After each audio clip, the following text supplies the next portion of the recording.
ಈ ಕುರ್ಚಿ ಕಿತ್ತಾಟ ಅನ್ನುವಂಥದ್ದು ಡಿಕೆ ಶಿವಕುಮಾರ್ ಅವರನ್ನ ಬಿಟ್ಟು ಹೋದ್ರು ಕೂಡ ಅವರ ಅಭಿಮಾನಿಗಳಿಗೆ ಮಾತ್ರ ಡಿಕೆ ಸಿಎಂ ಆಗ್ಲಿ ಅನ್ನುವಂತ ಆಸೆ ಬಿಟ್ಟು ಹೋಗ್ತಾ ಇಲ್ಲ. ಅದೇ ವಿಚಾರವಾಗಿ ಇವತ್ತು ಏಕಾಂಗಿ ಸತ್ಯಾಗ್ರಹಕ್ಕೆ ಸಿಎಂ ತವರಲ್ಲಿ ಡಿಕೆ ಶಿವಕುಮಾರ್ ಅವರ ಅಭಿಮಾನಿ ಮುಂದಾಗಿರುವಂತದ್ದು.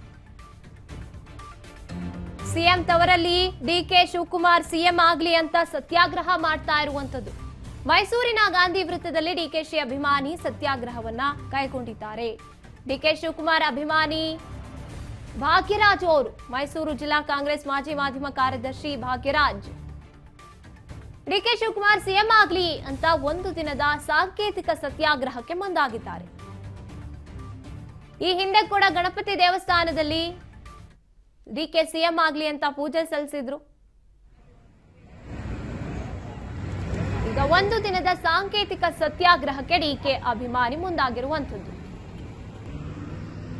ಕುರ್ಚಿ ಕಿತ್ತಾಟದ ವದಂತಿಗಳು ಈಗ ಸೈಲೆಂಟ್ ಆಗಿತ್ತು. ಅಂದ್ರೆ ಡಿಕೆ ಶಿವಕುಮಾರ್ ಅವರು ಆಗಿರಬಹುದು, ಸಿಎಂ ಆಗಿರಬಹುದು, ಇಬ್ರು ಕೂಡ ಒಟ್ಟೊಟ್ಟಿಗೆ ಕಾಣಿಸ್ಕೊತಾ ಇದ್ದಾರೆ.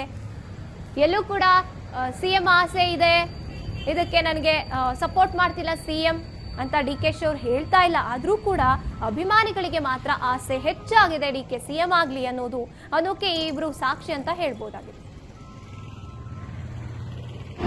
ಕಳೆದ 40 ವರ್ಷಗಳಿಂದ ನಮ್ಮ ಡಿಕೆ ಶಿವಕುಮಾರ್ ಸಾಹೇಬರು ಕಾಂಗ್ರೆಸ್ ಪಕ್ಷಕ್ಕೆ ಜೀವ ಮತ್ತು ಜೀವನವನ್ನು ತ್ಯಾಗ ಮಾಡಿದ್ದಾರೆ.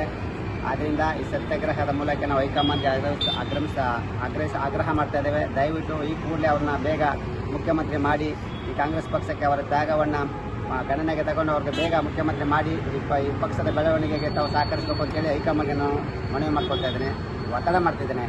ಒಂದು ವೇಳೆ ಅವ್ರನ್ನ ನೀವು ಮಾಡಲಿಲ್ಲ ಅಂದರೆ ಪಂಚರಾಜ್ಯ ಎಲೆಕ್ಷನ್ನಲ್ಲಿ ನಿಮ್ಮ ಕಾಂಗ್ರೆಸ್ ಪಕ್ಷದ ಸಾಧನೆ ಶೂನ್ಯ ಆಗುತ್ತೆ.